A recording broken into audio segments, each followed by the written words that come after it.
I'm tired.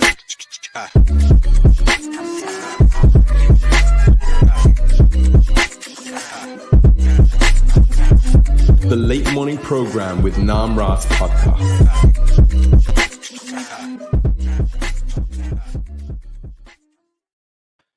Hare Krishna, everyone. You are listening to the number one Hare Krishna podcast in the world. This is your host, Nam Ras Das. I'm very honored to have His Holiness, Bhakti Raghava Swami Maharaj, on the show today. Maharaj, thank you so much for joining me. Hare Krishna. Great. Maharaj, so please, if we could start us off talking a little bit about your history in spiritual life. How did you come in contact with devotees? That was in the early 70s, actually. I'm originally from Canada, and I'd seen devotees in the very early 70s. In some ways, I was kind of keeping away from them because I thought, in those early days in America, devotees were very different from any other group.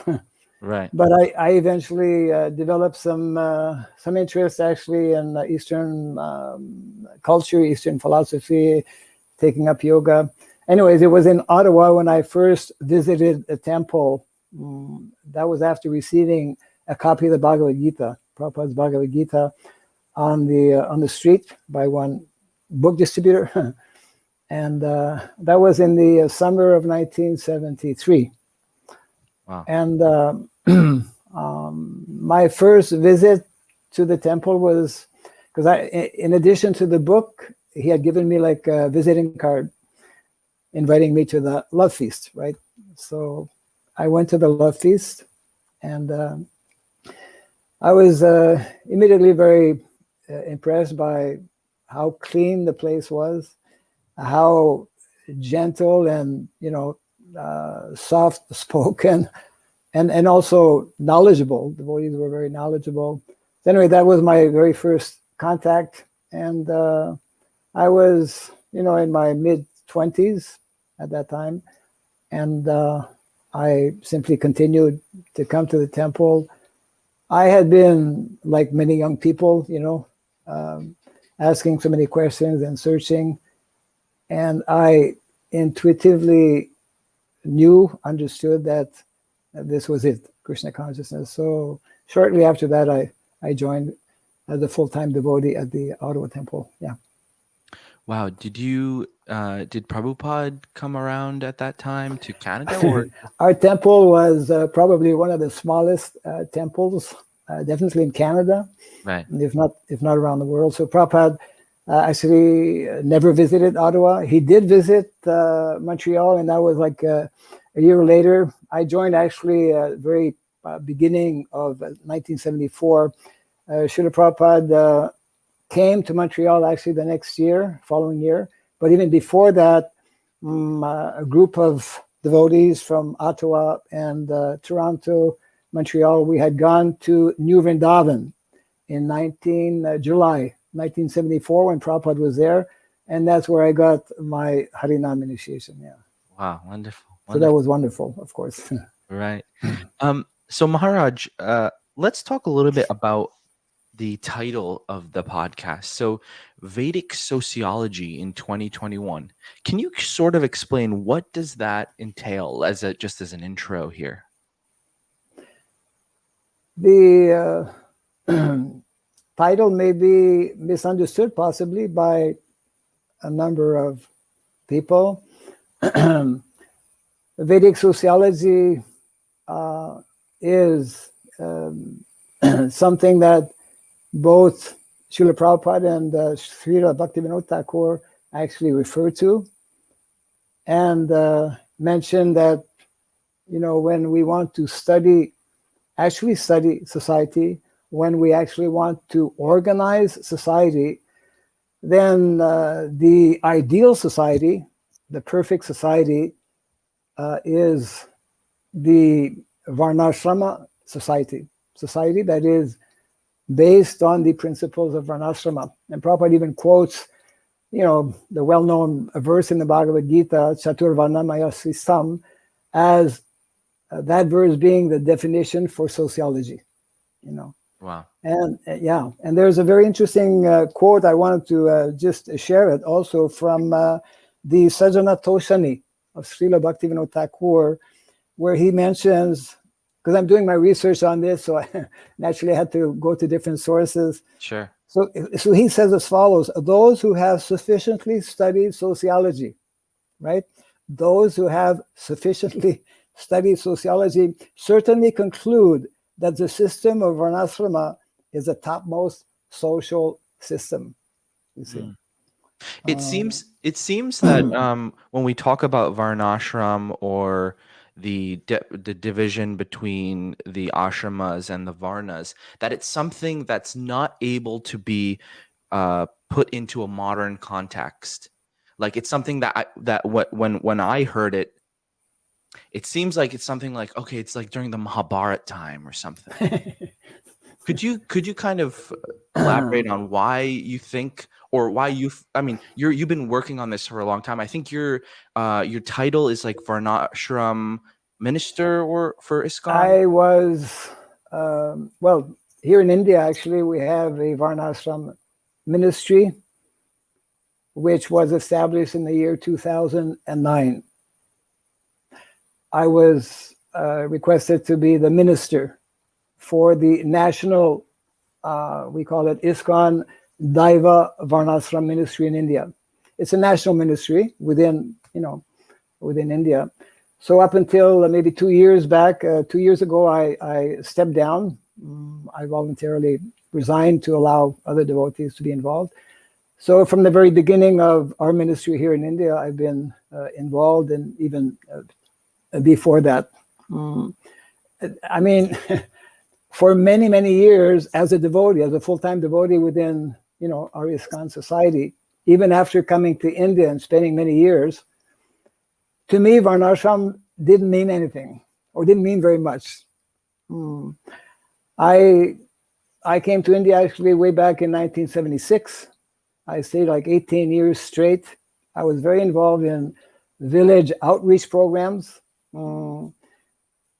connected with the what is called Namhata program. You may have heard that was overseen actually by Jayapataka Maharaj. But I was requested to be the director or coordinator of that program. So although I was visiting villages, that was like a full-time engagement, Varnashram eluded me. It was only much, much later. Yeah. It's amazing. When I went to Indonesia, actually, that was in the middle 1995 or so approximately. Then it began, one of the reasons why it actually began to be very meaningful for me were two things, actually. The essay on Gita Nagari, which is in the folio. Yeah, Gita Nagari, also known as Conceptions on Gita Nagari. A number of devotees have written on this. And it's amazing because in that it's an essay of only maybe 55 pages that was, printed in Srila Prabhupada's Back to Godhead magazine way back in 1956. Right. Amazingly enough, the Prabhupada explains what is called four movements, which to this day are unknown to the vast majority of devotees.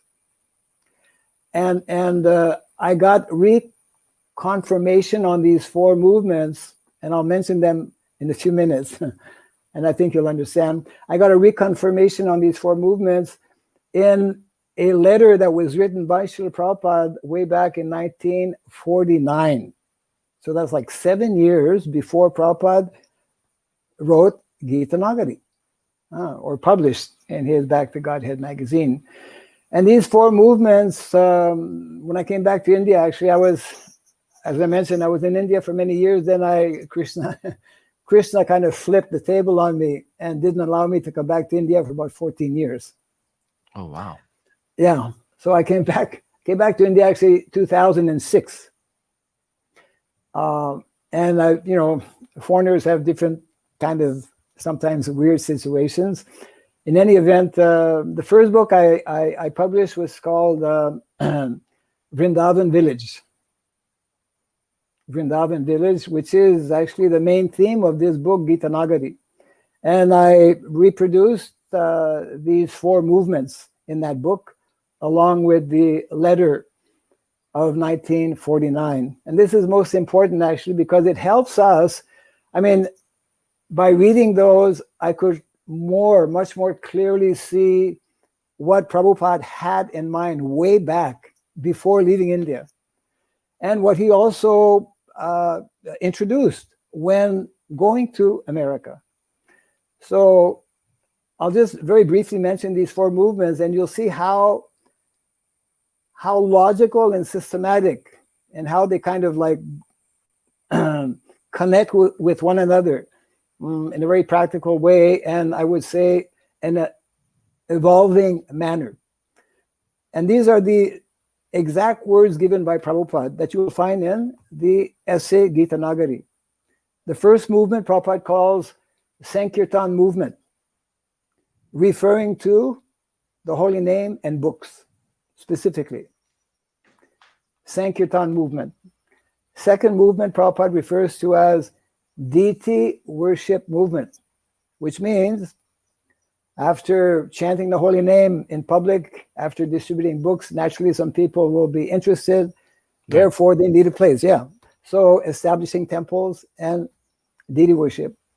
Third movement, Prabhupada calls it spiritual initiation movement, whereby we train our congregation and prepare them to become committed, eventually by taking, formal diksha. Right. And the fourth movement, actually, even to this day in the folio, is blurred. Blurred in the sense that unless you're looking for it, you won't find it. Interesting. And the reason, it is amazing. And the reason is that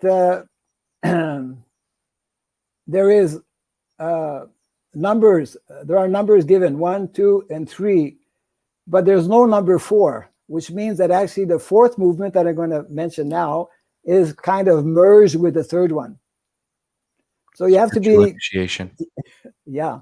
So the fourth movement is called, and that's going to be misleading to some people, Prabhupada calls it the Classless Society movement, or the classless society. Now one may immediately conclude, well, that means we don't need any varnas, and no, we don't need any ashrams. But no, Prabhupada specifically explains that classless society means within these 4 varnas and within these 4 ashramas, everyone is a bhakta. Everyone is serving Krishna. Everyone is on the same level of service. Everyone is on the same level of consciousness. So we don't have this kind of competition, bodily competition, so to speak. I see. So in many ways, classless society means clashless society. Right. Yeah. Which is Daiva Varnasrama. Mm.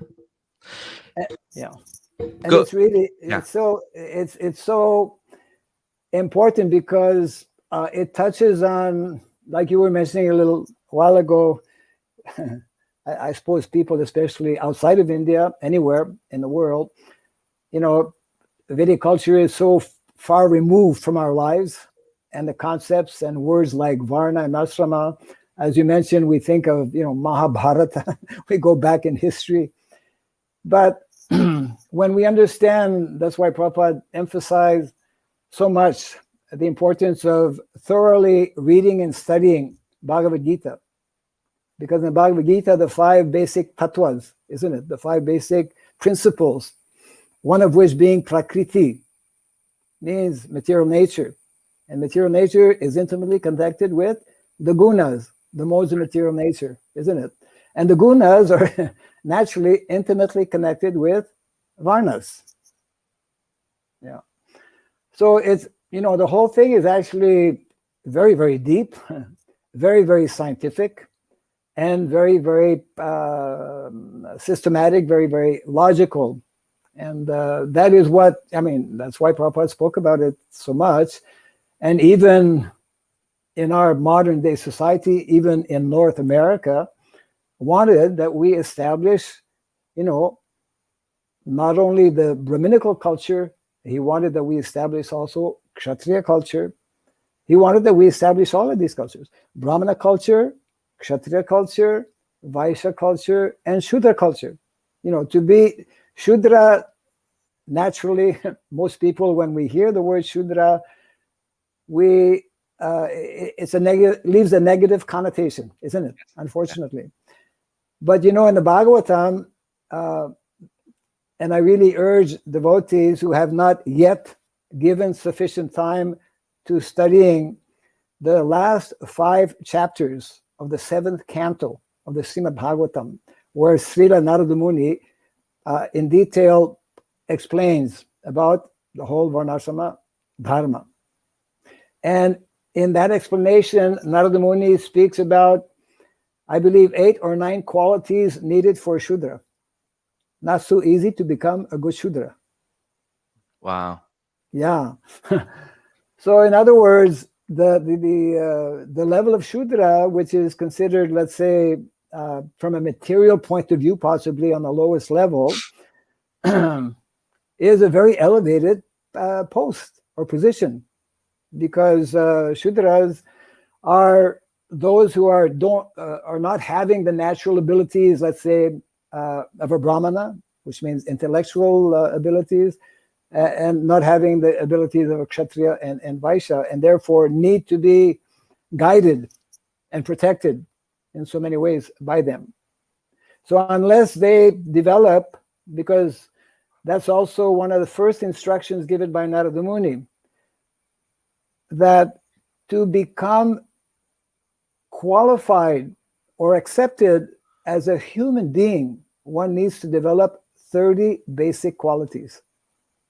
Brahmanas need to develop those qualities, Kshatriyas, Vaishyas, and Shudras. And the first 4 of those qualities are the foundational pillars of Dharma. Satyam, Daya, Tapa, Socham, which correspond to the 4 basic principles that we follow, that Prabhupada introduced in the West. Yeah. So in other words, yeah, go ahead. So Maharaj, I understand what you're saying about Varnashram, the classes and things like that. When you put that into practice, what does that look like in this day and age? Yes. Well, it's absent. Right. It's absent.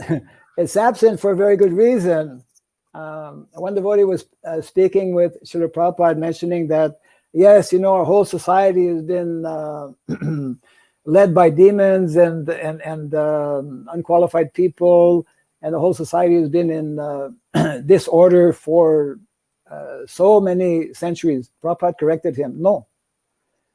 Society, as we know today, has evolved, not really evolved, rather has degraded, the opposite, since only 200 years. And this is something very important, because actually sociology as a science was only born about 200-300 years ago. It was established as a science. I mean, we know that it's eternal because it's Varnashram. Varnashram is also based on eternal principles, It's the eternal natural system for those who are in the material world. Yeah.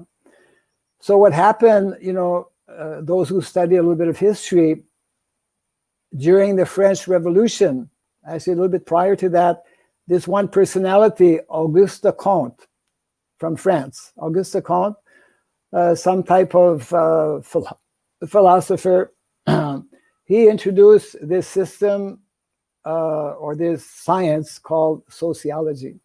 And basically sociology was, which we know as modern sociology, was basically rejecting 2 main authorities at the time? The church, because basically the French Revolution was rejected the church and rejected monarchy, isn't it? But we know that actually in the Vedic culture and in any society, unless you have those two individuals, the Brahmanas and the Kshatriyas, society cannot function properly, you see. So therefore, Prabhupada was making the point that it's only since 200 years approximately that society has taken a major, we could say, deviation and has increased more and more, based on the whole Industrial Revolution is also there as causing what we have today, a situation where we cannot really see. We can see remnants of Varnasrama, especially, I would say, in Asian countries or in countries where people still value villages. Interesting. One main reason being, and we forget that, or maybe we've never really understood it, but Vedic culture is primarily an agrarian-based society. Agrarian-based society, it means that the majority of people live in villages. They live off the land and they keep cows, you see. So in other words, the whole modern direction through industrialization and mechanization and globalization and urbanization is actually a deviation from what the norm is meant to be. And there's a whole, of course, all of this is based, we're going in this direction actually because we don't have qualified persons who can properly direct society. I'll tell you something interesting because you're from America. You may or may not have heard this, but one of the founding fathers of America, I believe Benjamin Franklin, one of those, they were all very pious. I mean, America was founded, in God we trust, right? Yes. In God we trust. So he made the following statement that America will continue to be great if it keeps agriculture as its main focus. And of course that hasn't happened. Of course, agriculture is there, but it's like modern day agriculture, agro-business is a deviation from natural, we could say, agriculture. So you're saying that Varnashram is based on agrarian culture, and it can properly be applied if we go back to that more natural way of life. Correct. Yes. The complete spectrum of what Varnasrama means and what Varnasrama offers to individuals and to society is best found and realized and experienced within an agrarian-based culture, means within villages. So in other words, we're going in the wrong way. Right. So why does it have to be called Varnashram, like based on Varnas and ashrams, when you can just say, let's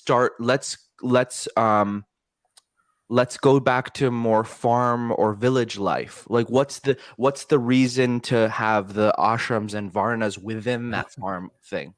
Do you understand kind of what I'm...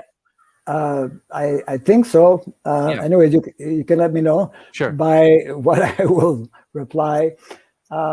Because whether one is in a village, in a more, let's say, natural environment than in modern day cities, it's not that cities per se are bad. I mean, Dwarka, Hastinapur were cities, but they were Vedic cities. Yeah, we don't have Vedic cities nowadays. But whether one lives in a village or in a city, the modes of nature will follow one. The modes of nature will act upon one. So Varna means actually the outcome of the modes of nature from our previous lives, isn't it? we all have from birth certain tendencies, certain qualities, and certain symptoms that indicate that we are more Brahminical, more Kshatriya type, or more Vaishya type, or not, isn't it? In other words, it's a natural division that is meant to take place, or that I would say automatically takes place when we are in a more natural environment. And that's one of the main reasons why it's so important. Like within our ISKCON society, as you may have noticed, there are so many discussions and arguments and disagreements, and some of them quite major as well, and I would say quite critical also. A lot of this misunderstanding is due to our not having grasped or understood some of these basic concepts and principles that are connected with Varnasrama Dharma. Could you give an example? For example, yes, we speak about Bhagavad Gita. In the Bhagavad Gita, Krishna speaks about prescribed duties. Now, the vast majority of people in the world, including the vast majority of our devotees, are caught up in non-traditional occupations. Would you agree? Yeah, me completely. I sit in the computer all day long, so it's completely unnatural. Yeah, and I mean, we train our young children in that mode of living, that mode of thinking, etc., like that. Right. In the 7th canto of the Bhagavatam, as I was mentioning earlier, in the first of those 5 chapters, which is chapter 11, Narada Muni, in one of the verses, explains, actually, it's in the purport to a verse or to an instruction given by Narada Muni, that actually the vast majority of householders, listen carefully, the vast majority of householders are meant to be engaged in agriculture. So this is one simple example of, this is like traditional occupation. And of course, we can give, and rightly so many reasons why like this seems practically impossible. But one thing we fail to understand, a number of things we fail to understand. I mean, Srila Prabhupada clearly indicated to us close to 50 years ago that this whole modern setup or whole modern civilization will collapse. He used very strong words that modern civilization is a doomed civilization. He mentioned things like one of the purposes of the Krishna consciousness movement is to bring a complete overhaul in the social system and to revert back to Varnas and Ashramas. Many such directives and instructions by Srila Prabhupada.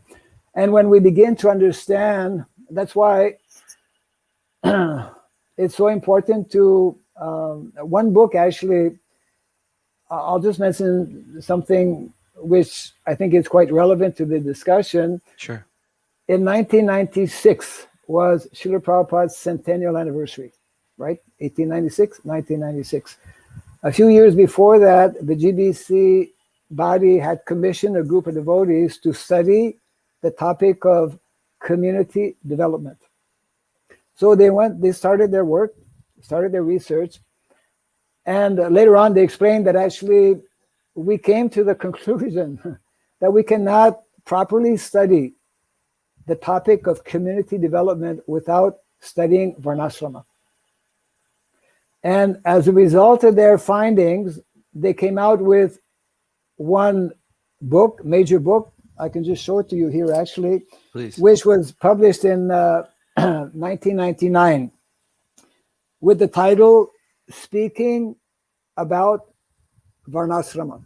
This is a picture in Gita Nagari. Yes. Yeah. Srila Prabhupada and so many sannyasis are there. This book is actually in the folio under the title Varnasrama Dharma.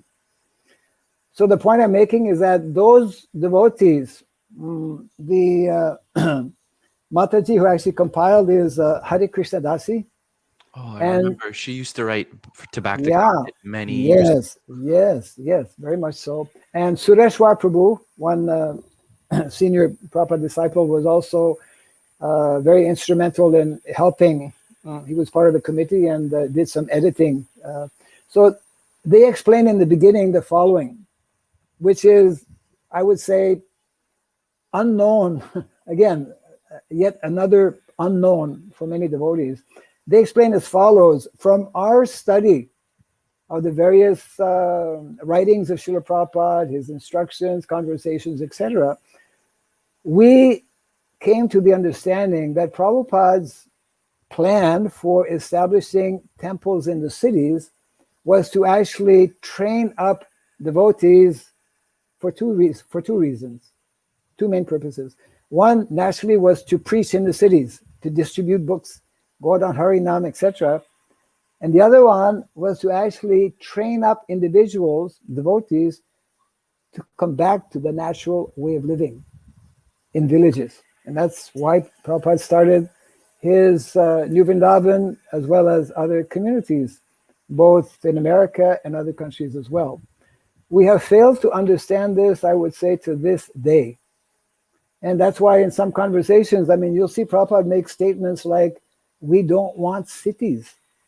We don't want the kind of cities that we have now, which are destroying, physically or affecting in so many ways, health-wise, mental-wise, and especially spiritually. Very difficult for those who are practicing Krishna consciousness to be constantly bombarded with all of the negativity that is there in the cities. So therefore, I think the following statement can maybe sum up what I'm trying to explain here, that our cities are meant to be primarily our preaching basis. Cities are preaching basis, while villages or the country should be our living basis. we see in the past 1.5 years of what's been going on in the world that it's become so much more apparent that the cities and this modern civilization, it can like this crumble the economic development of everyone. Like we see everything's been closed, people have been suffering like anything. What is your view on what's been happening in the world and in connection with what you're promoting essentially? To me and to others as well who are somewhat familiar with Srila Prabhupada's statements and instructions regarding Varnasrama, especially in the last year and a half, since COVID, for example, these are clear, even more clear directives, I would say, clear signs that, hey, when are we going to actually understand Prabhupada's desire and his foretelling that present-day civilization is unsustainable.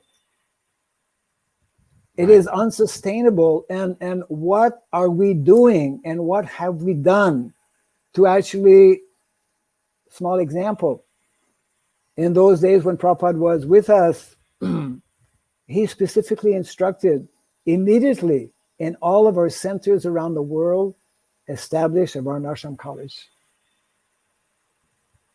We've not done that.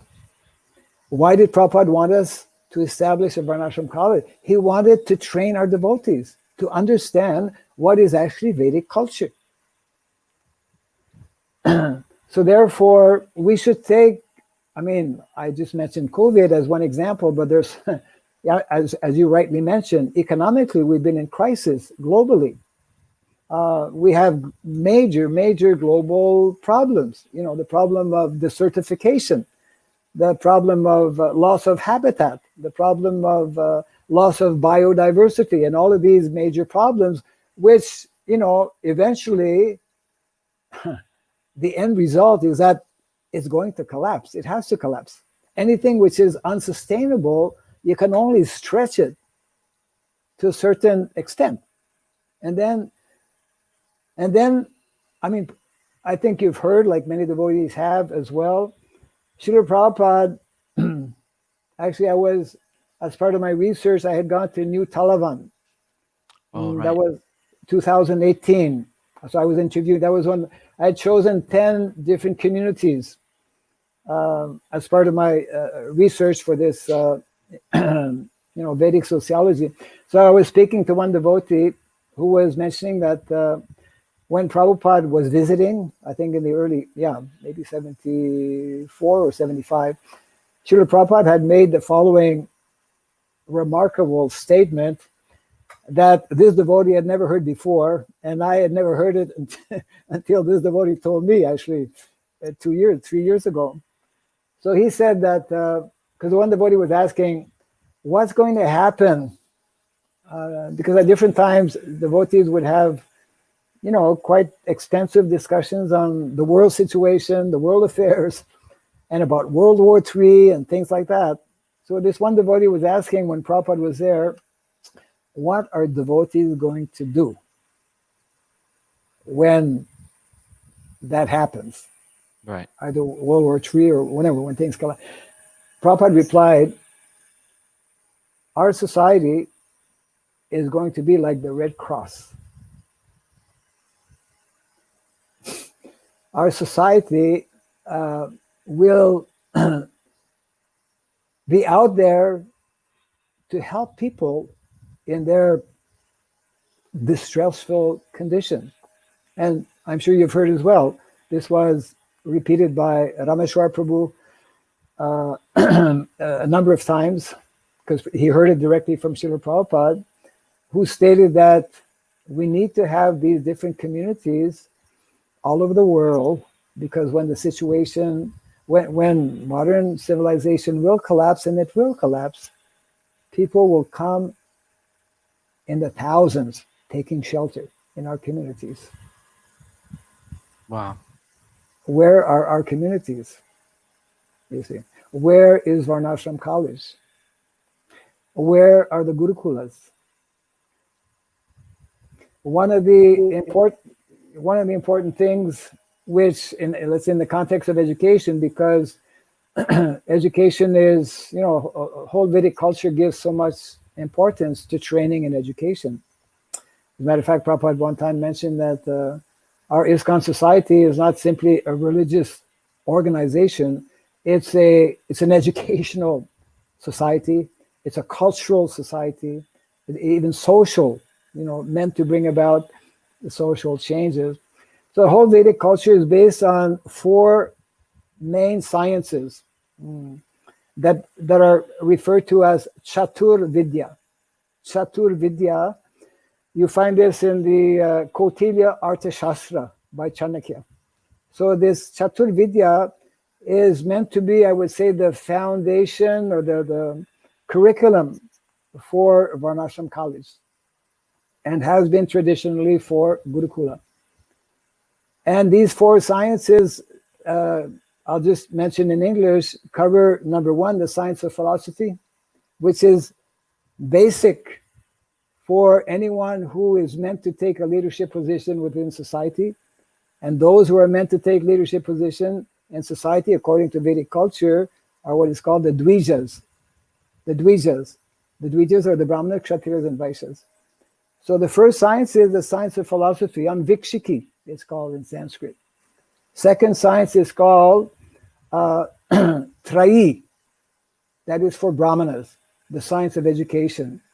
Third science is called Dandaniti, the science of politics for Kshatriyas.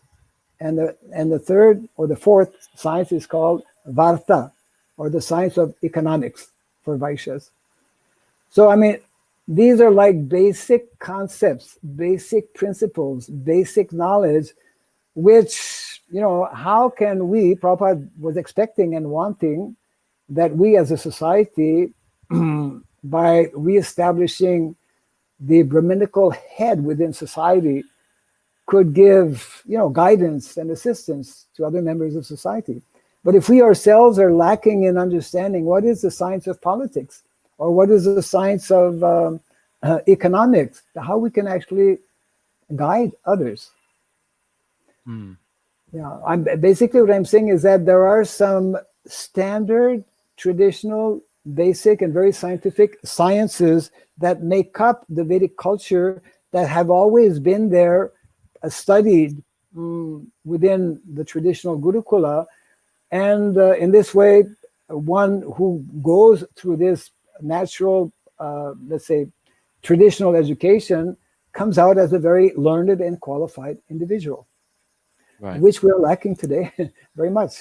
Right. Not only within general society, I would say, but even within our own society. When we only emphasize or give attention, let's say, to the Brahminical side, without training individuals to how are we going to guide politicians? I mean, we're not going to be taking up the positions of politician, but we are meant as a society to actually guide. Yeah. The thing I struggle with, Maharaj, is that this sounds really ideal and it sounds really nice, but when you try to apply it in a world that's 99% not following that, Yep. how do you also be true to the teachings, but at the same time be able to interact with the world?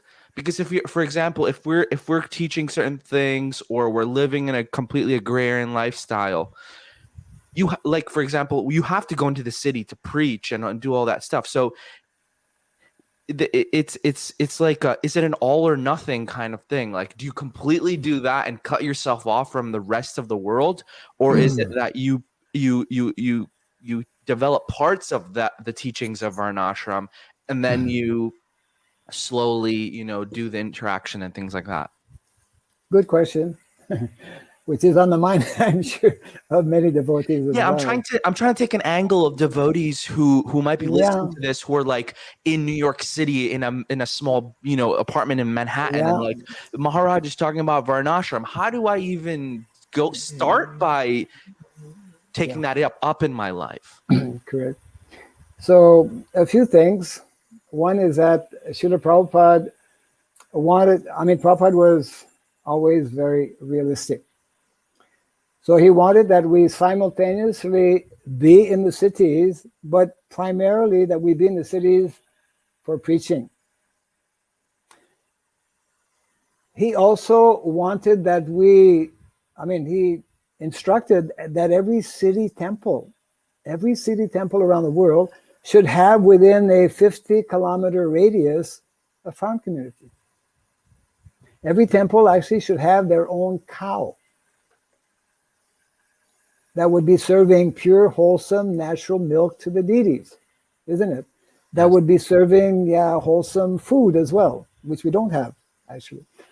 So, in other words, these two things need to go side by side. It's not that we abandon the cities, but we definitely have not given the kind of attention that we should have to the instructions given by Srila Prabhupada regarding developing communities, number one, and secondly, regarding training our devotees. So obviously, the vast majority of our devotees cannot just pack up and go where, right? Because we don't have these setups. But what we need to do is some of these principles of Varnasrama, we can also apply, of course, wherever we may be. I'm talking in terms of, let's say, overall society, and where on the long run we need to go, and where we will have to go once things, it's just like, if we can understand, if we can accept what Srila Prabhupada said regarding the collapse of modern civilization, then what are we doing to prepare ourselves? Besides chanting Hare Krishna. We should be chanting Hare Krishna, but Prabhupada said when it's time to defend devotees of the deities, you put your beanbag aside and you defend the devotees. Yeah, right. So we have to be practical, and therefore, if we would have instituted these, even on a small scale, these Varnashram colleges, which we could do and should do, I would say, anytime, especially nowadays, then devotees could could begin to understand, okay, what can I do in my present situation right now? Because we don't have a community close by. And even if we did, there's only X number of people, X number of devotees who can actually go there. So in other words, one can introduce in one's life something which is very practical and along the lines of, let's say, Varnashram ideology, instead of using all kinds of commercial products, we should use more natural products, you see. All of the different soaps and chemicals products that we are using are even the clothes that we're wearing. Here in India, for example, in the ministry that we have, one of our departments is a department promoting traditional technologies. And one of our devotees, a devotee who's heading up that department, since the last 3-4 years, has been reintroducing the traditional way of making cloth. Most of the cloth that we are wearing is synthetic, and is actually very bad for the health in so many ways. The textile industry around the world, which is huge, is one of the most polluting industries in the world.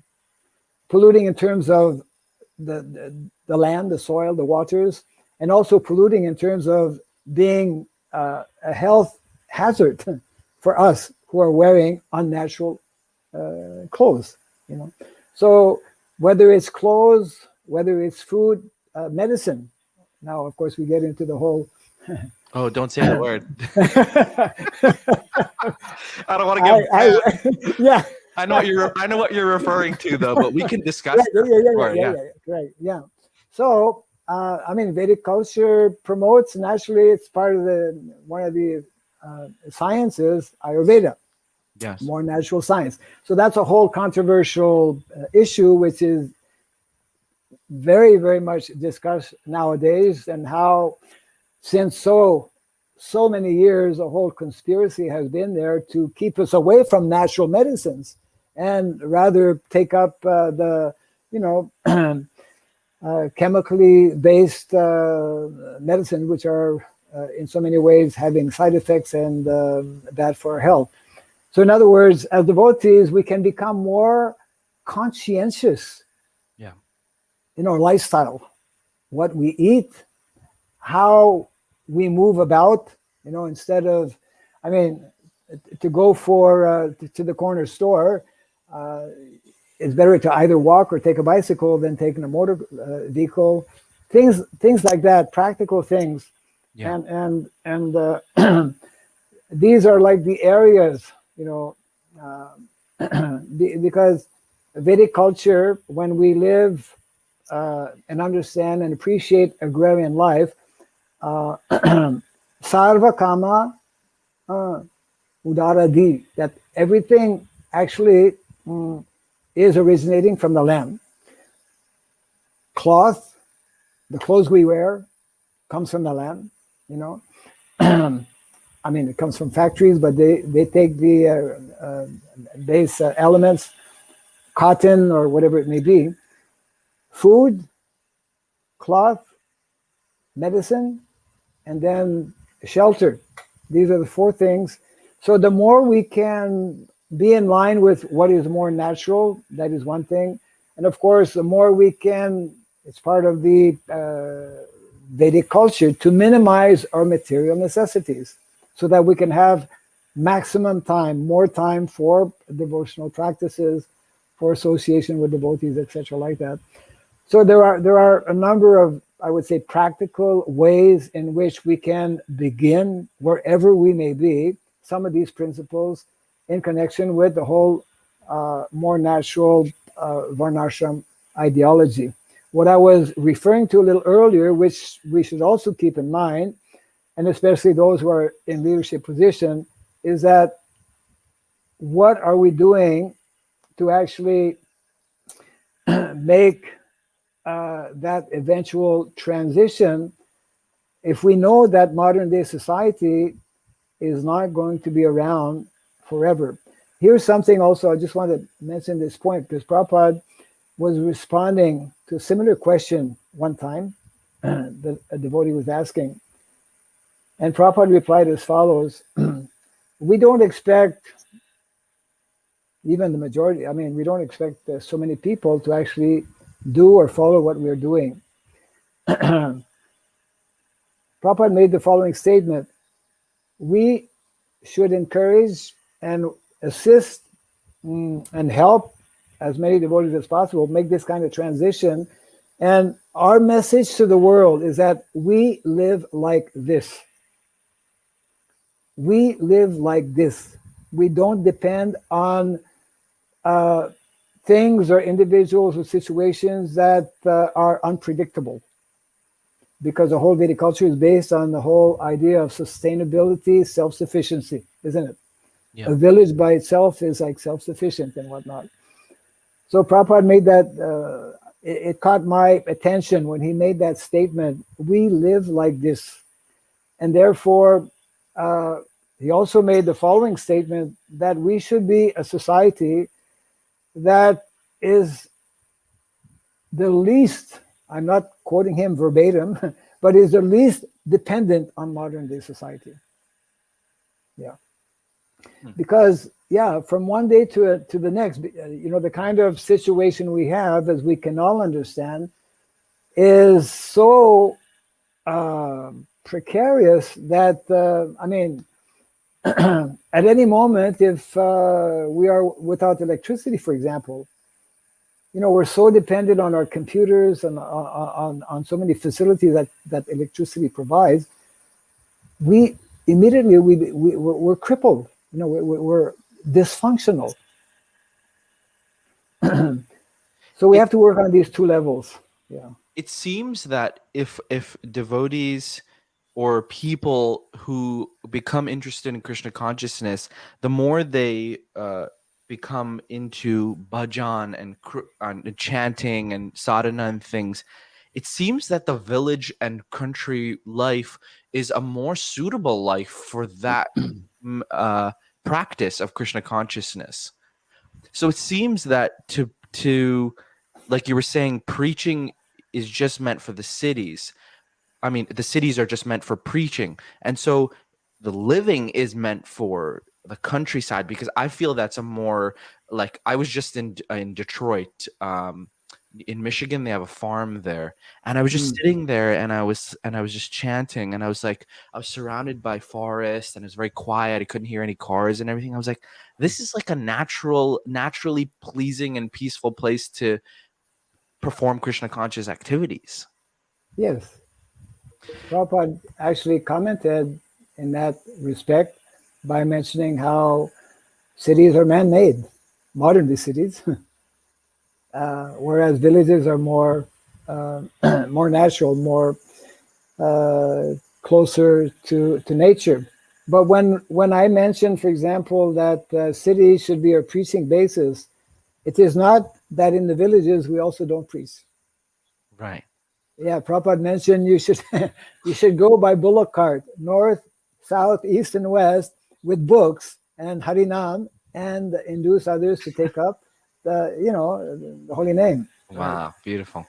Yeah, so we are a preaching movement wherever we may be, but to bring up our children, to give proper surrounding, proper education to our children in a more natural environment, obviously is much more ideal. Yeah.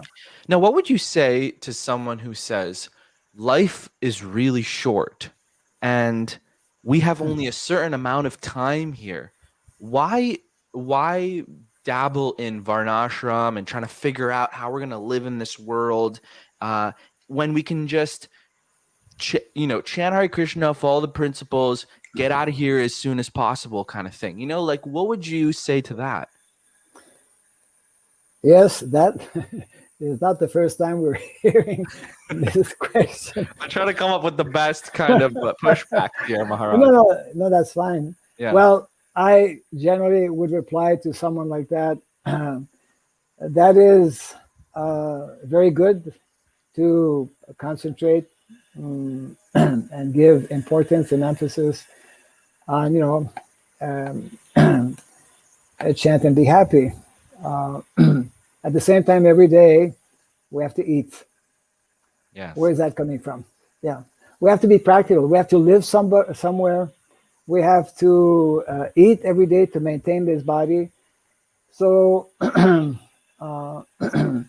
so devotees, I'll tell you another statement, made by Srila Prabhupada, which when we hear it initially, it might surprise us. Devotees were talking about, this very point that, we're followers of Lord Chaitanya. Sankirtan movement. Chant, dance, and be happy, right? So why bother about Varnasrama, which seems like somewhat complicated? Then Prabhupada was telling, yes, we are followers of Lord Chaitanya Mahaprabhu. And Lord Chaitanya Mahaprabhu, that's what he did. He simply completely absorbed himself. I mean, for the last, the last 18 years in Jagannath Puri, as we know, he was not traveling anywhere. And the last 12 years of his manifest pastimes were in the room. Totally absorbed. Yeah, correct. Totally absorbed in the pastimes of Radha and Krishna, totally absorbed in Vrindavan Leela. That's why Jagannath Puri is known as Bhava Vrindavan.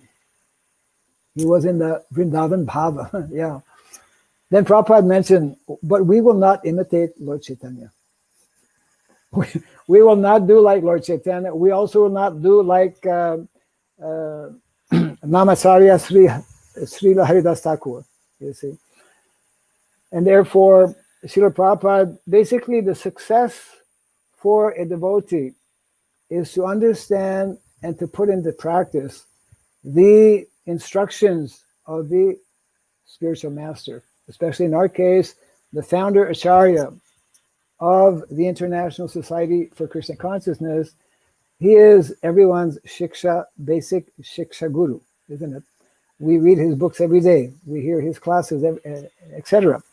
So, in other words, Srila Prabhupada naturally wanted that we also focus on every day chanting the holy name, hearing Bhagavatam, etc. Simultaneously, he specifically requested that we help to reestablish Varnasrama. When he mentions that these cities will not be around much longer, the automobile industry will be finished in 50 years. And I believe one devotee was mentioning, quoting, this was stated by Srila Prabhupada in 1973. Make fast calculation. We're 2021. 23. Yeah. Oh, Krishna. Oh, Krishna, yeah. So, I mean, our success as followers of Srila Prabhupada, as members of the International Society for Krishna Consciousness, and that is described very nicely by Srila Rupa Goswami. Sri Chaitanya Manobhistam Stapitam Jaina Bhutale Swayam Rupa Kadamayam Kadati Swapadantikam. Oh, when will I be able to understand the innermost feelings and desires of Lord Chaitanya Mahaprabhu? So our success as followers, as members of the ISKCON Society, is to imbibe these notions, these feelings, and especially these instructions given by Srila Prabhupada. So it means that simultaneously we need to remain in the cities. Our city centers are most important to give shelter to people and to go out preaching simultaneously, which is something we have not done. We need to help individuals, help our own devotees, and eventually society in general, for those who will be hearing, to actually come back to the more natural way of living, to the norm. In other words, this is the norm. These modes of material nature, because they're connected with Prakriti, and because Prakriti is one of the eternal principles. Therefore, Varnashrama is an eternal, because we hear sometimes from scholars that this was only introduced a few centuries ago or at some particular time. No. The Varnas are, and the Ashramas are the natural, eternal principles that are present in the world and that are part of the Vedic teachings. And these are the most ideal for us to take up. Another important statement Prabhupada makes is that, and also Srila Bhaktivinoda Thakur, one can make more easy and quicker advancement. I have the quote, I can share it with you. Please. By working or being within Varnashrama. One small second. I have it right here. Sure. Yeah. I'll read you the one about,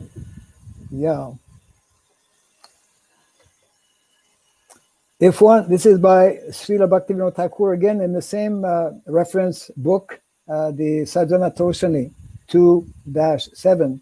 If one is situated in the principle of Varnasrama, then his nature cannot be lost. Rather, one can receive huge opportunity and advantage to cultivate Krishna consciousness. Wow. Yeah. Prabhupada made a similar statement by telling that when he was having conversation and devotees were arguing that Prabhupada, we thought we are simply having to follow, Lord Chaitanya's mood of chanting, and then Prabhupada was telling that actually to become a Vaishnava is not at all easy.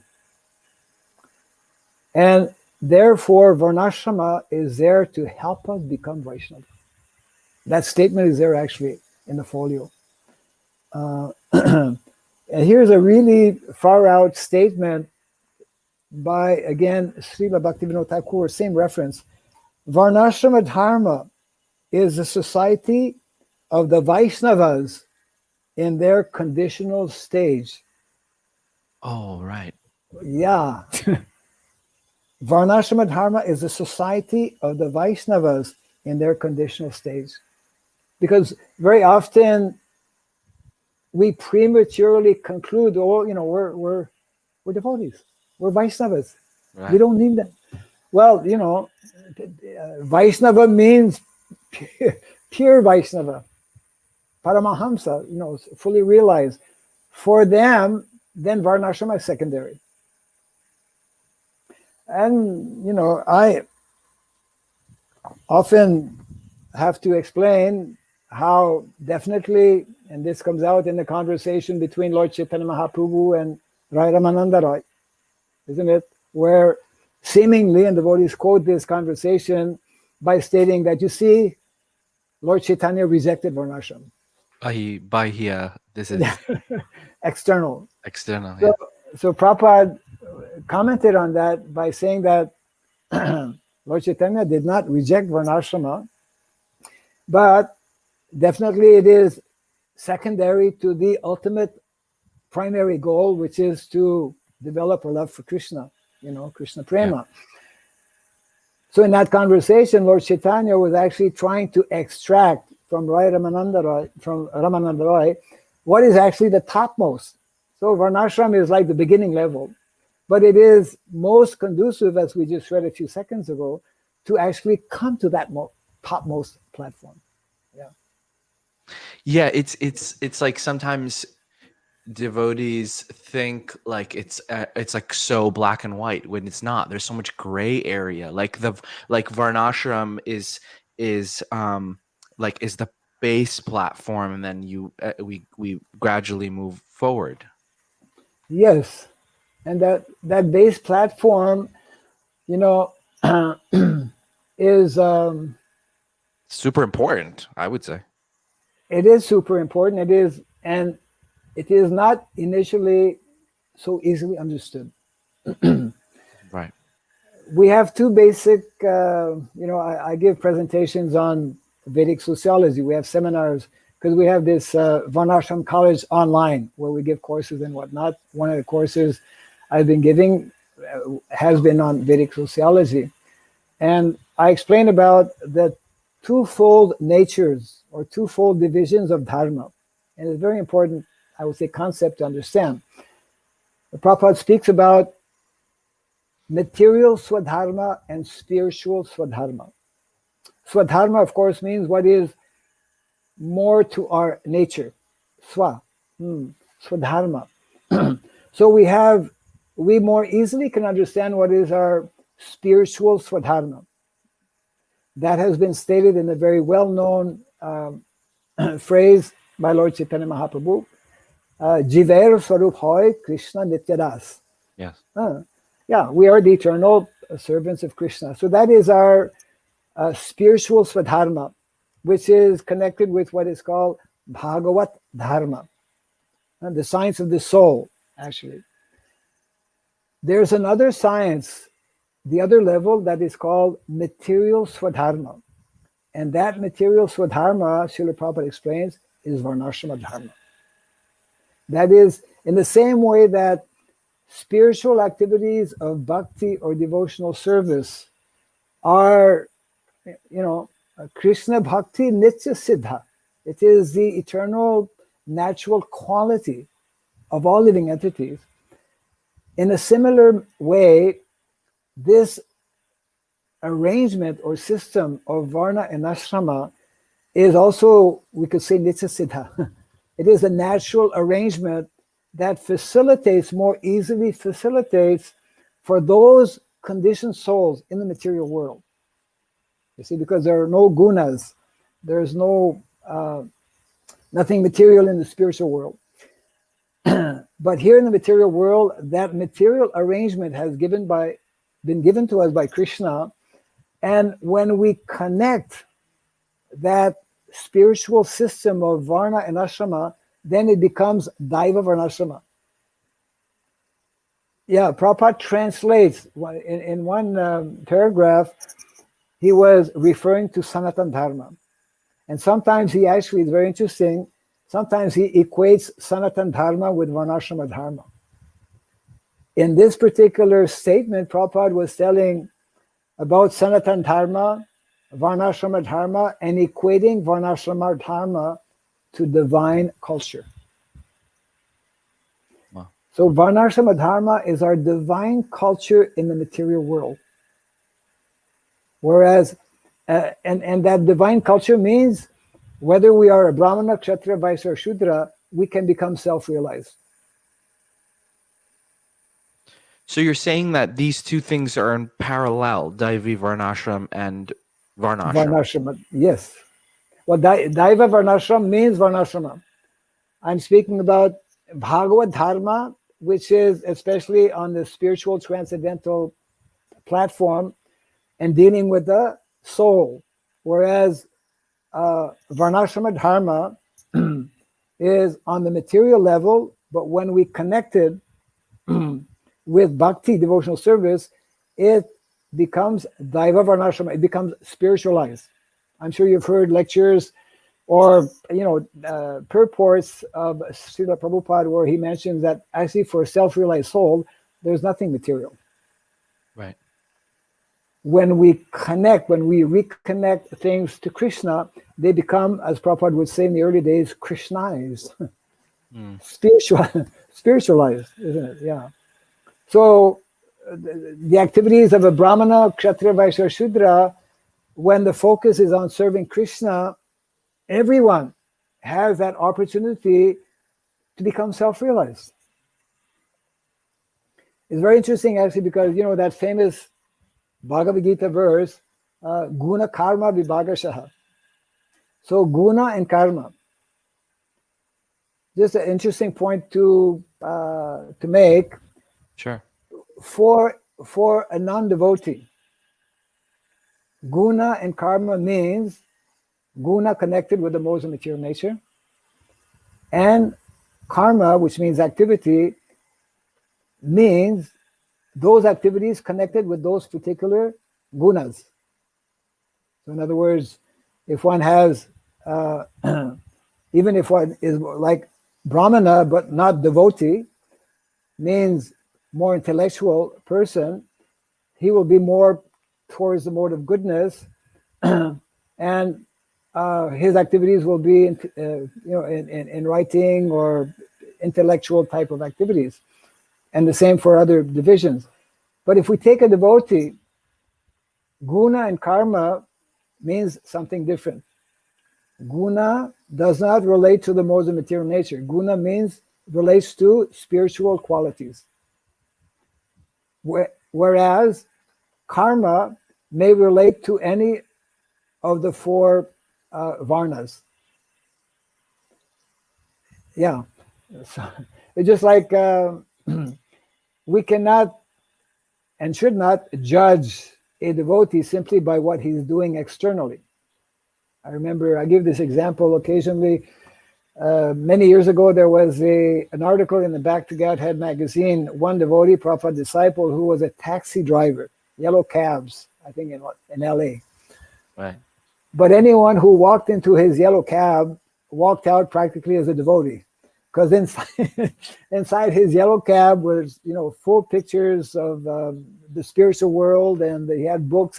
He would have Prabhupada's bhajans, and he would be preaching to people. He was shaved head and whatnot. It was like stepping in the spiritual world. Right. So here's somebody who's a cab driver, but his consciousness is elevated consciousness. So externally, we may be doing something that may be classified either as Brahmana, Kshatriya, Vaishya, or Shudra category. But what's most important is the consciousness, naturally. Right. So that's why within our acharyas explained about these two types of varnashrama. If one is not actually fortunate to know and to take up the practice of Daiva Varnasrama, which means actually focus on Krishna, focus on bhakti, focus on devotional service, then any other type of Varnasrama falls in the category of Asuric Varnasrama. Impure, incomplete Varnasrama. Can you repeat what does that entail, Asuric Varnasrama? Yeah, Asuric Varnasrama means any, just like in modern day society, we have, anyone who's a professor or a teacher, he's considered to be intellectual. His activity is that of an intellectual, but because he's not a devotee, his activity is materialistic, and therefore he falls in the category of Brahmana, but impure Brahmana. Right. Yeah. Similarly, our leaders, different countries or leaders in villages or whatever, different organizations, they have an ability to organize, because that's what a Kshatriya does. Kshatriya organizes, a Kshatriya protects. But if they are not in the consciousness, elevated consciousness of especially Krishna consciousness, then there is something lacking. So there are different shades of Asura Varnasrama. Yeah. It seems that,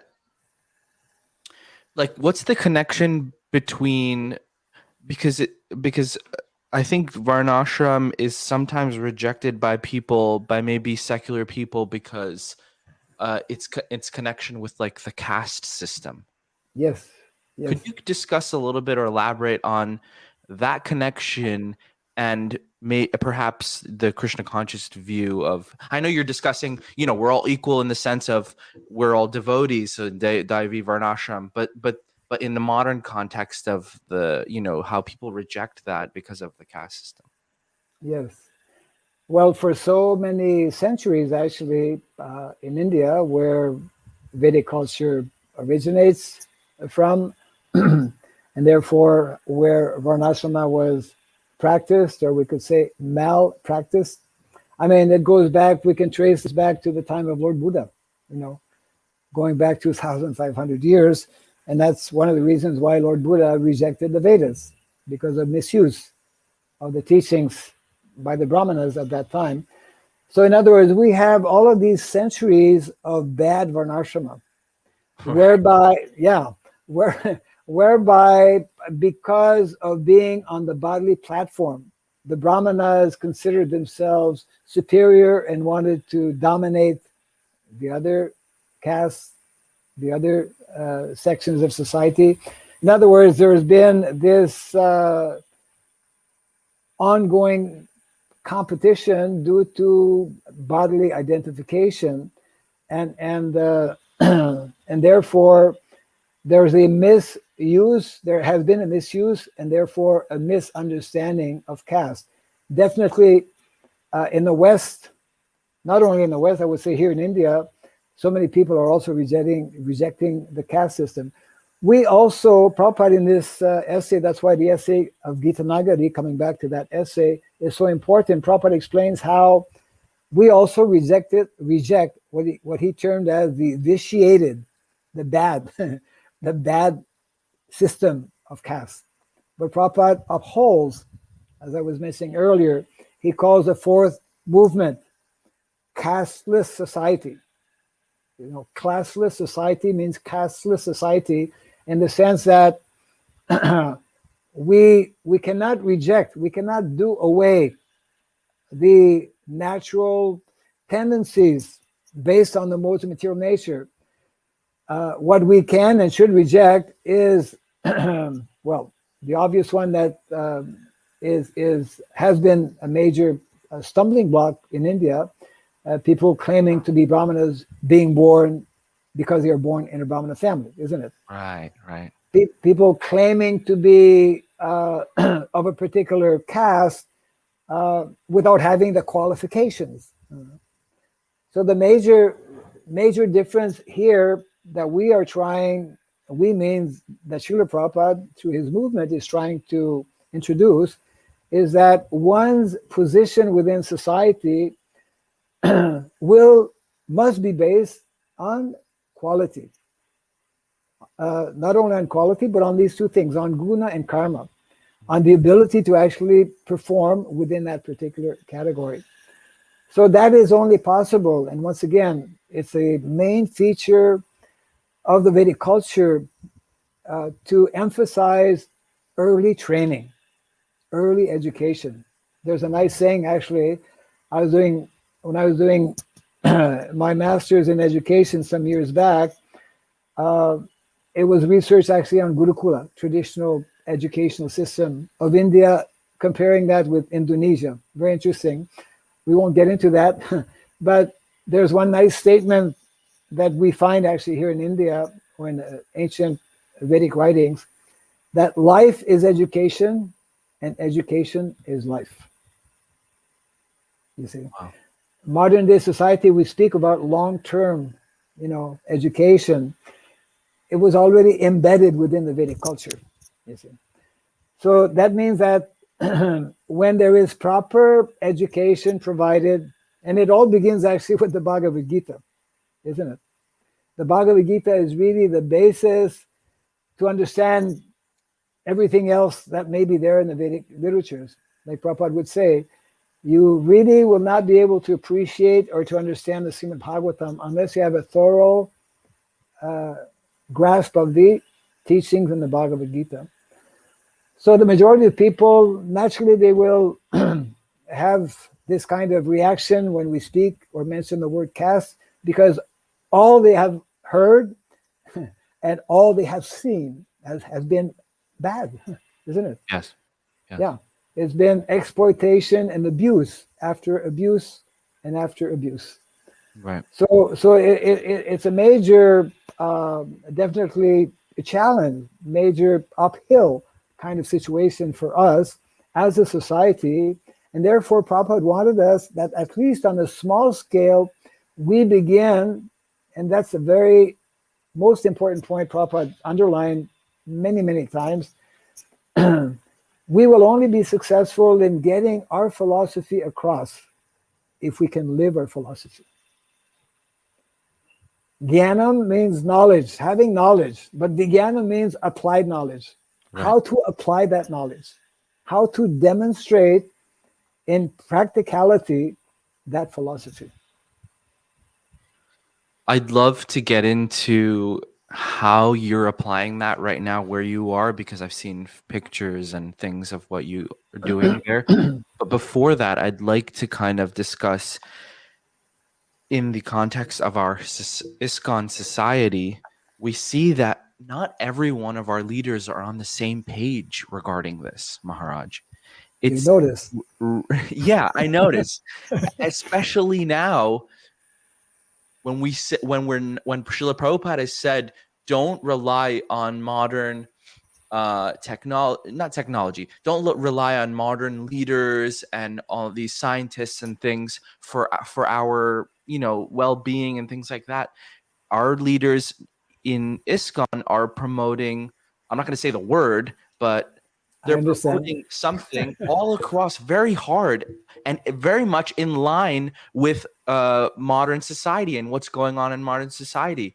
So how do you deal with that, being a leader in the society where your God brothers and God sisters may be? I mean, this is a hard question to ask you, but this is what this podcast is about. It's about real life, real conversations. But how do we deal with that, Maharaj, when it's not in line with I'm saying this is my opinion, because I'm going to get probably flack for this, but it's not in line with Srila Prabhupada, I would say.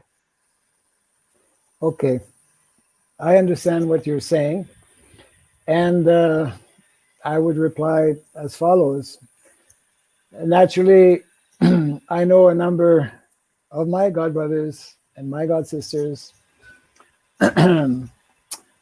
who are also very concerned about some of the directions that are being promoted within our ISKCON society.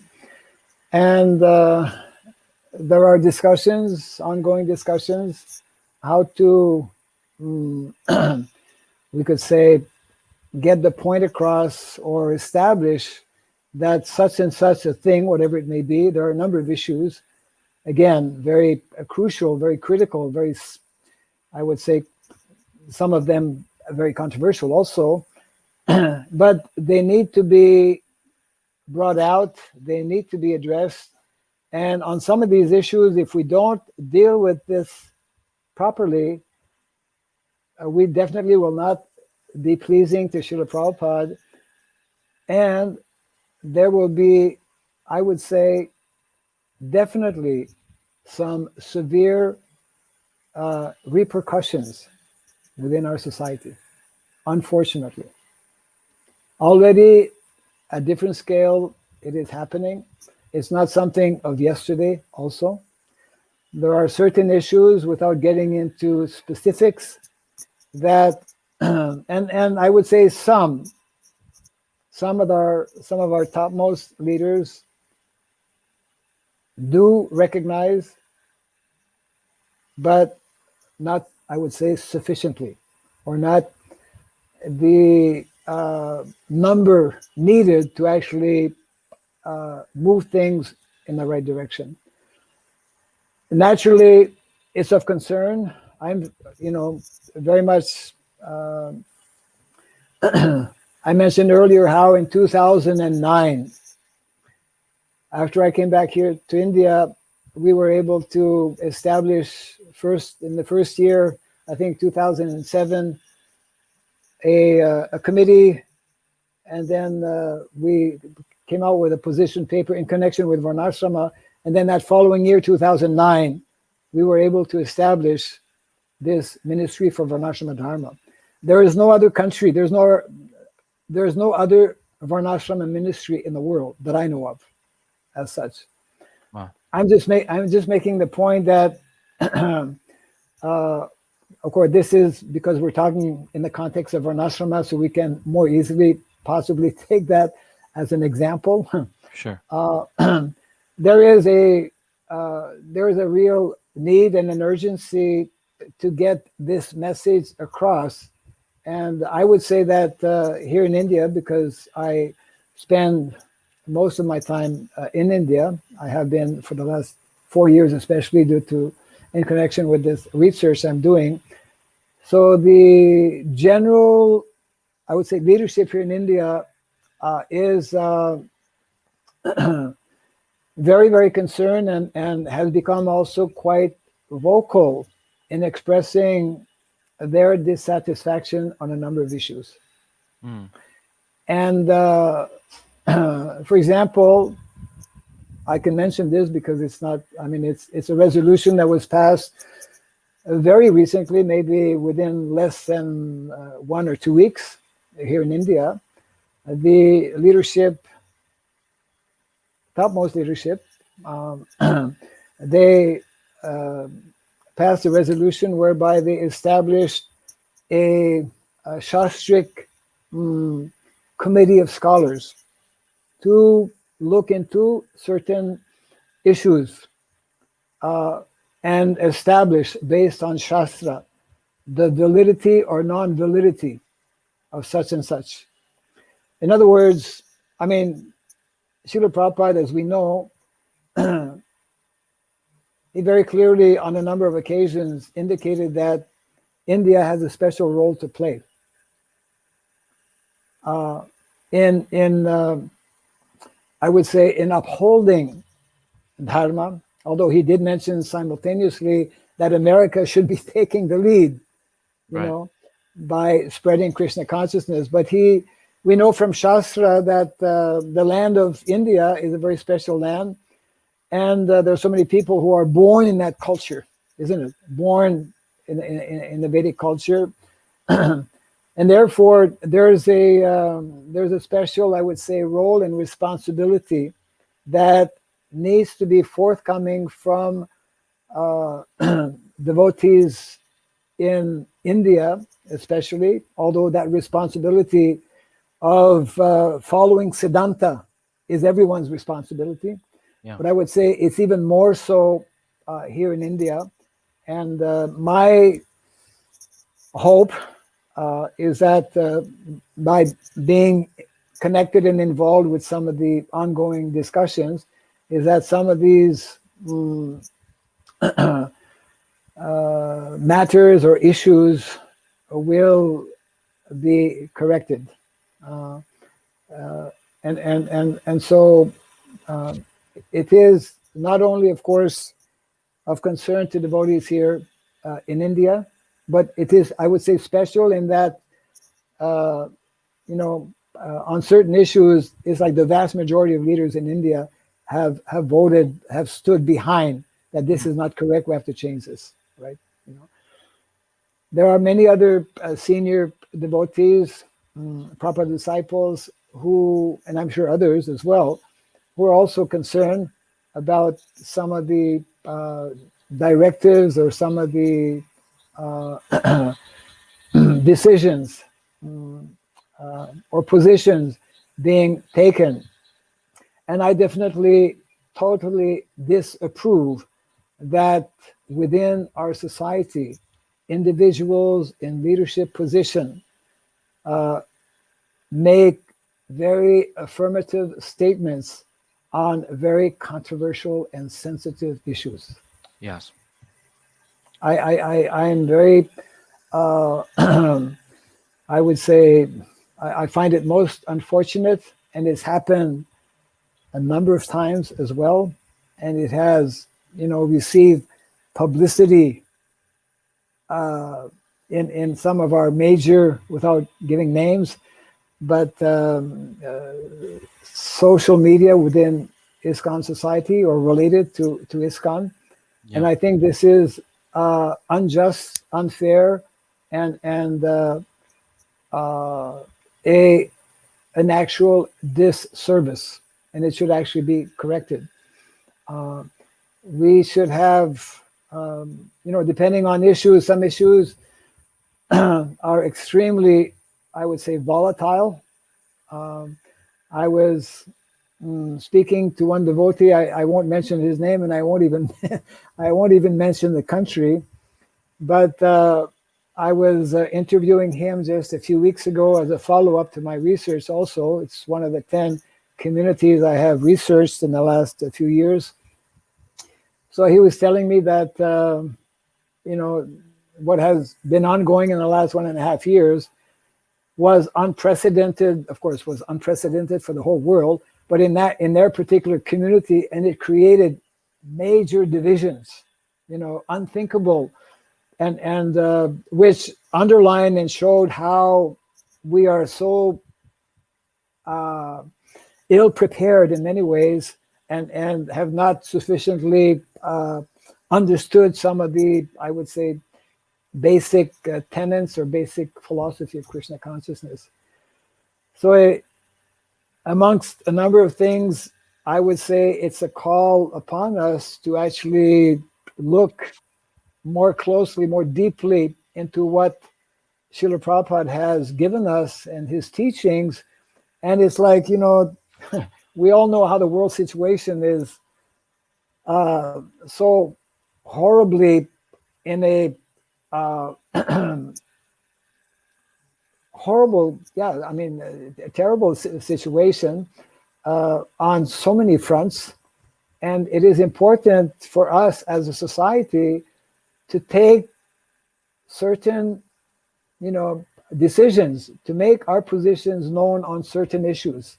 Some issues may be more delicate than others, but we have clear instructions in our Shastra on a number of issues, and therefore it's part of our duty and responsibility to not, I would say, sidestep or twist or change our philosophy.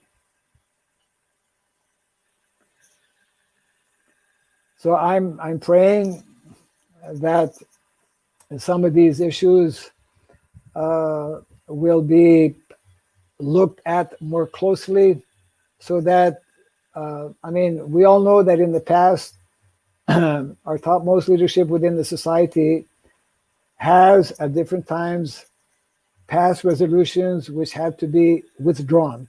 They passed wrong resolutions in the past, and therefore we should at all costs avoid that more such wrong resolutions be passed, which will affect the lives of individuals within our movement, which will affect our whole movement, and which also will affect the whole of society.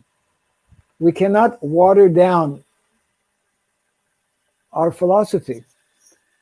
At the same time, we have to be intelligent how we present it. So it's like we just have to be, of course, Srila Prabhupada was the foremost expert in being able to do that. We cannot imitate him. At the same time, we should not change or water down the philosophy or the instructions that he has given us. And even, coming back to, let's say, what we're discussing today about Varnasrama, it's like when somebody presents a seminar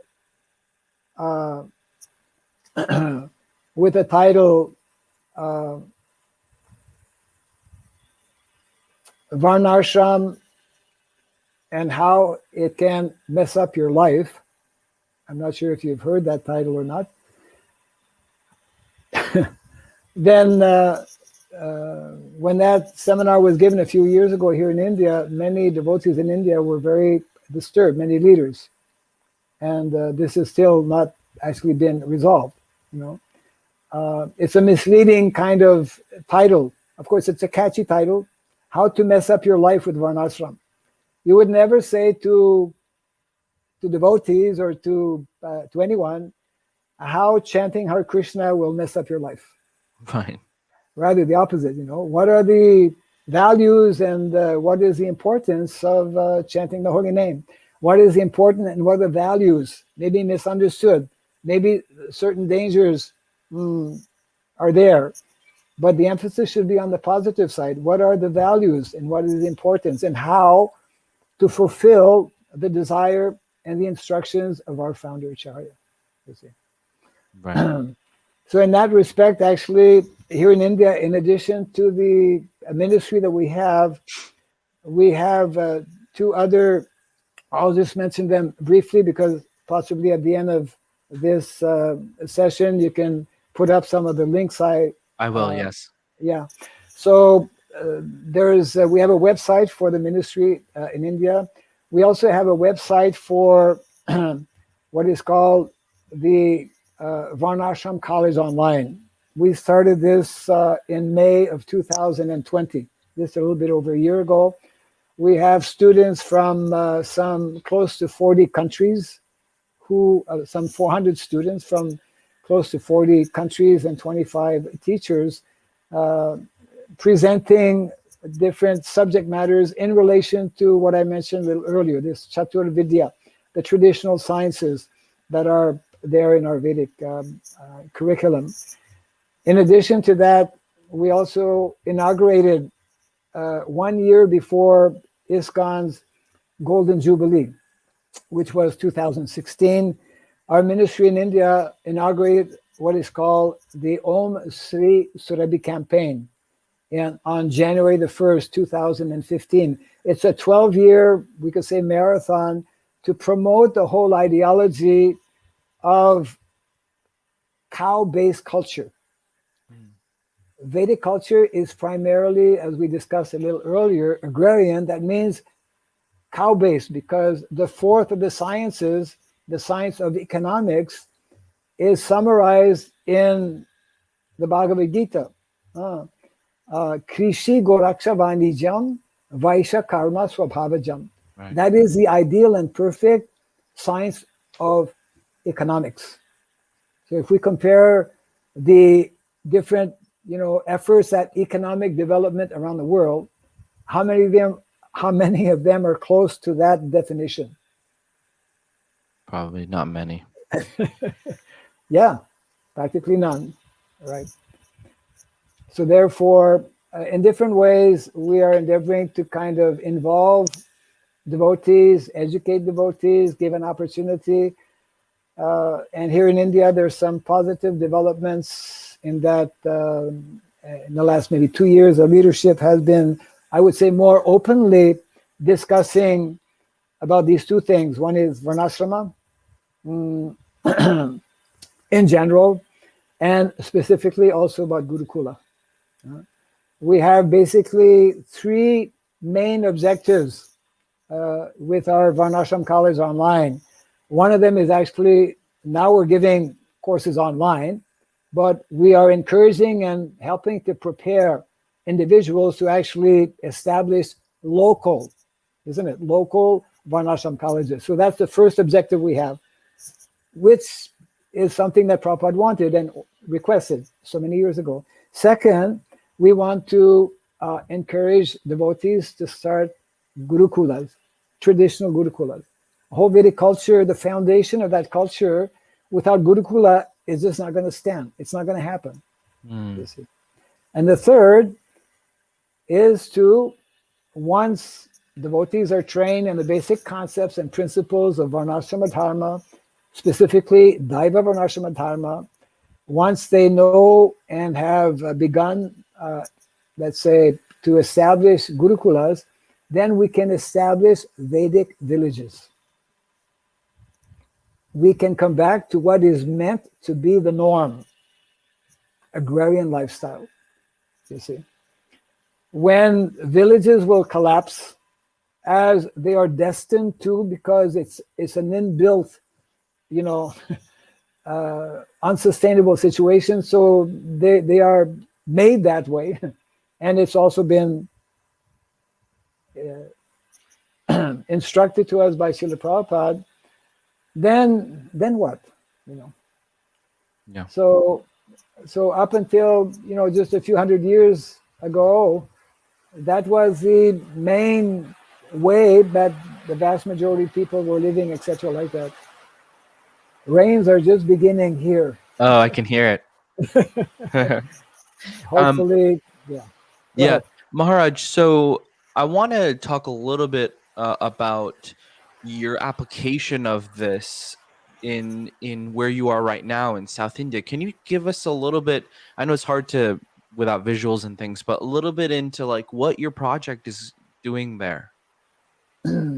Well, I'm involved in a quite recent project, which is establishing a Gurukula here in South India.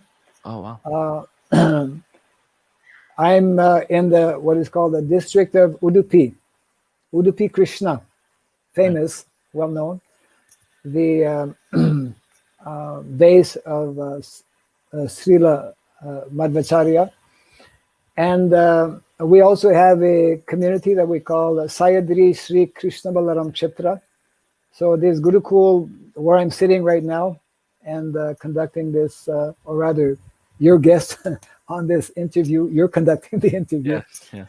I'm like 1 kilometer away from that community. It's a community in the making since a number of years. Of course, with this COVID and whatnot, things have been slowed down. And I've been more, for a number of years, actually, especially when I was visiting Indonesia. We have a wonderful community that was established way back in 1999, actually. And we have like some 40 plus families, 150 devotees. We have our own school. This is in Indonesia? That's in Indonesia. Wow. Indonesia being the largest Muslim country in the world. Wow. Population-wise. Right. But it's very interesting how we have a number of communities, actually, especially in Indonesia.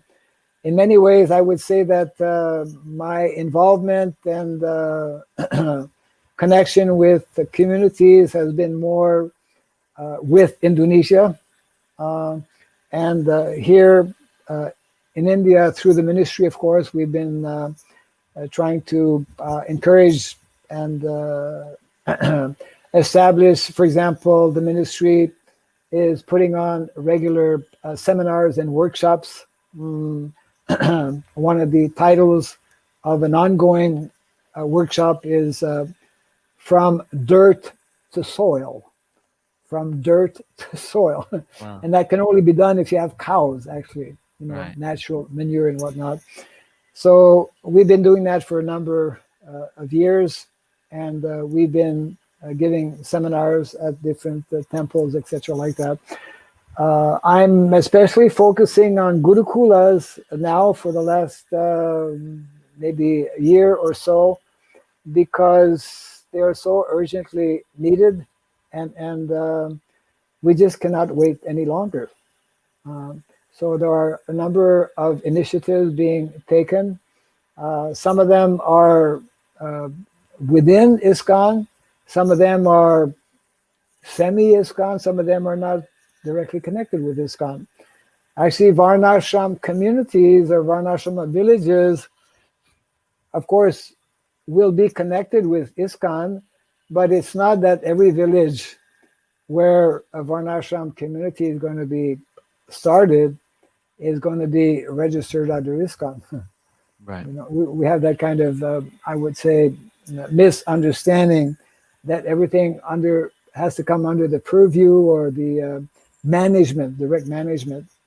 By nature and by definition, villages are meant to be self-governed, the concept of self-governance.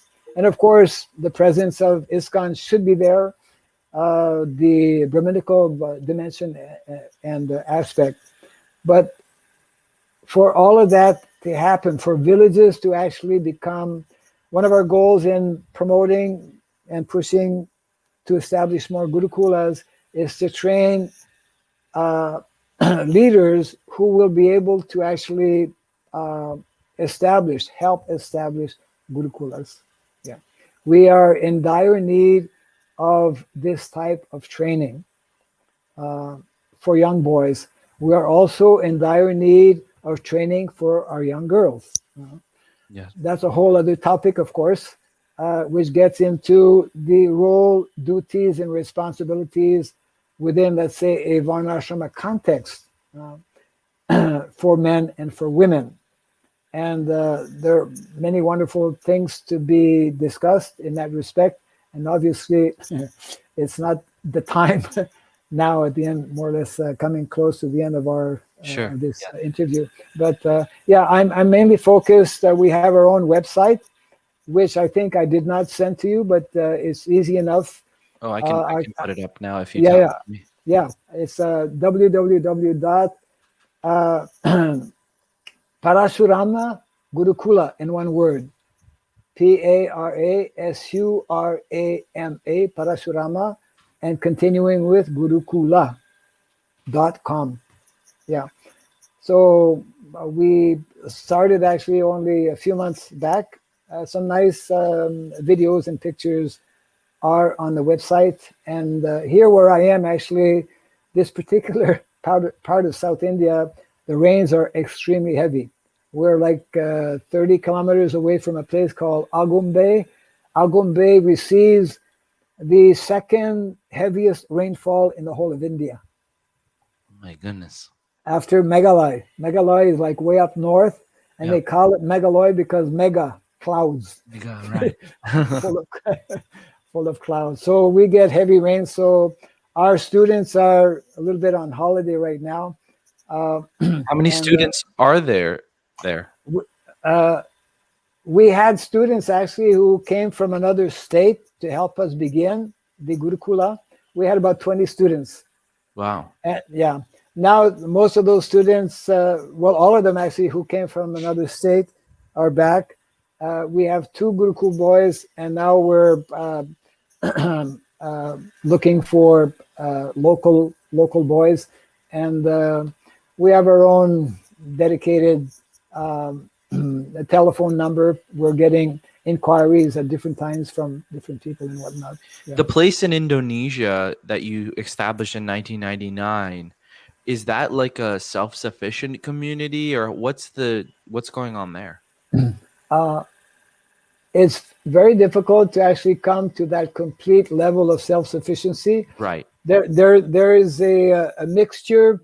Again, it's part of the research I'm doing, and so different communities, including that one, is not fully self-sufficient. But I would say that all the families within that community provide for the community themselves. Some of them, because it's spread out actually on about 150 acres of land, they have acquired since then some individual personal land. So they are growing some of their own food. Pretty well everyone has their own small garden. But some of our devotees are teachers in local schools, for example.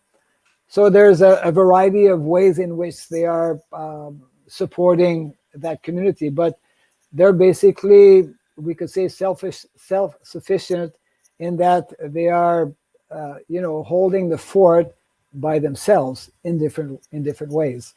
Right. We have our own school there as well, and from the primary school, and we have like some 70 children there. Actually, it's a wonderful place. If you ever visit on that side, by all means, I'll make all arrangements for you to actually see it in action. It's wonderful. Wonderful. Yeah, I'd love to. Yeah, right.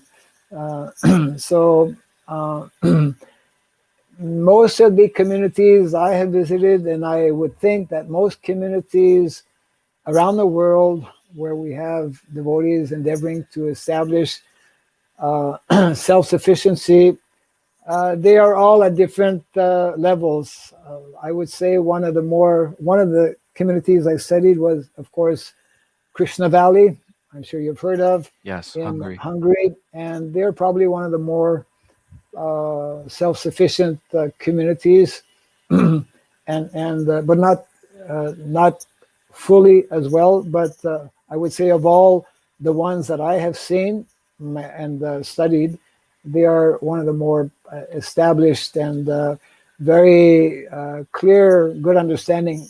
And naturally, because they have somebody like Shivaram Maharaj there also, who is very much very knowledgeable and has wonderful realizations about the importance and the need of Varnashram communities. Yeah. Right, right. Well, Yeah. Maharaj, this has been fantastic and very informative. Thank you so much for joining me. I just wanted to end with any concluding words for our listeners. If you could, I guess, what do you want to leave us with? Well, I always invite and encourage, and in some places or sometimes plead, humbly request devotees to give attention to these most important instructions given to Srila Prabhupada. Our ministry in India, we printed this version I was showing a little earlier of speaking about Varnashrama. We printed 3,000 copies with the idea of giving a complimentary copy to every single temple in the world. Wow. Whoever is coming to Mayapur, because our main office is in Mayapur, our books are in Mayapur, they can avail of a complimentary copy. I encourage devotees to read this book. Even if you don't have a copy of it, you can get it, you can read it on the folio. Mm-hmm. So that's one very important, I would say, request that I would make. Secondly, I also urge devotees to read very attentively those 5 chapters I was referring to, chapter 11 to 15 from the 7th canto of the Srimad Bhagavatam. It is, Srila Narada Muni's dissertation, his PhD dissertation on Varnasrama. Thirdly, seventh canto, 11th to 15. 15, yeah. Okay, yeah, sorry. 11, 15. At the last 5 chapters, which is 11 to 15. 11, 12, 13, 14, 15. Thirdly, I would encourage devotees to read this essay on Gita Nagari, which is also in the folio. And I would encourage devotees who, and that's the majority of our devotees, of course, who are in the cities, to endeavor to connect with any community that is close by, to begin reading on a regular basis. Just like in some temples, we hear a lecture of Prabhupada every week, or we read from the Chaitanya Charitamrita every week, right? Yes. I would suggest devotees once a week to set 1 hour aside to read from this, speaking about Varnasrama, so that Varnasrama consciousness can gradually filter, come within one's consciousness. Very, very, very important. We have our office, main office for the ministry in Mayapur. If you visit India, please visit the office, or you can, even without coming to India, you can open communication. The details are on the website, on the link that you'll be showing shortly. Yes.